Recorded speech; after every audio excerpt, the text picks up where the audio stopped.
Se è stata davvero l'ultima chiamata, così come recitava l'invito rivolto ai cittadini del gruppo consigliare Cortina Bene Comune, è presto per dirlo. Quel che è certo è che all'appello hanno risposto in massa per dire no alla costruzione della pista da bob per le Olimpiadi invernali 2026. 1 migliaio all'incirca da Veneto, Friuli, Alto Adige, Lombardia e Piemonte. E Cortina ha raccolto il grido corale dei movimenti che stanno lavorando su più livelli, istituzionali e politici. Ho depositato 2 interrogazioni al Ministro, una in relazione all'impatto ambientale della pista, quindi con gravi rischi in relazione al dissesto idrogeologico, e l'altra interrogazione viceversa l'ho proposta sul tema dell'impatto economico, quindi della sostenibilità economica di questo intervento. Smuovere la politica per tutelare l'ambiente, la salute e le tasche dei cittadini. Quelli di Cortina temono per i costi di gestione della pista che resteranno in capo al comune. Ieri a stretto giro è intervenuto con una nota il primo cittadino Gianluca Lorenzi.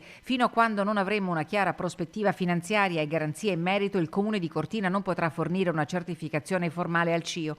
Poi la stoccata, l'ennesima nei confronti delle scelte dell'amministrazione ghedina, che, precisa Lorenzi, hanno comportato la firma di garanzie senza una chiara comprensione delle implicazioni per l'economia locale.